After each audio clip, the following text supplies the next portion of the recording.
Terkait dengan kasus utamanya, itu harus dijawab dulu. Terkait dengan hal-hal yang sifatnya tambahan, tentunya akan dirapatkan.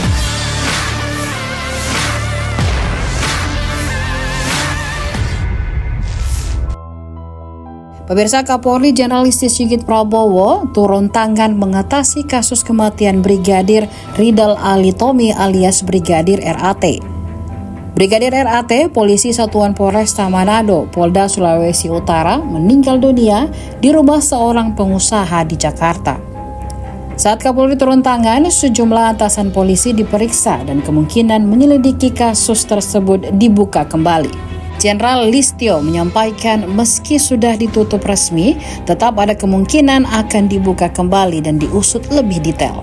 Listio mengatakan penyidik kepolisian harus sudah bisa menjawab apakah kasus tersebut akan dibuka kembali atau tidak, karena itu perlu dibahas lebih lanjut dalam rapat. Di sisi lain, Kapolda Sulawesi Utara Irjen Pol Yudiawan telah memerintahkan agar Kapolresta Manado dan Kasat Lantas Polresta Manado diperiksa buntut kasus tewasnya Brigadir Ridal Ali Tommy alias RAT di Jakarta. Polda Sulawesi Utara menyatakan Brigadir RAT menjadi ajudan seorang pengusaha di Jakarta sejak 2021 atau 3 tahun lalu berdasarkan saksi-saksi yang telah diperiksa. Menurut Tamsil, Brigadir RAT selama itu tidak memiliki izin tugas di Jakarta. Maka dari itu Kapolresta Manado Kompes Julianto Sirait dan Kasat Lantas Polres Manado Kompol Yulfa Irawati disebut terancam dicopot dari jabatannya. Hal ini disampaikan oleh Ketua Indonesia Police Watch atau IPW Sugeng Teguh Santoso.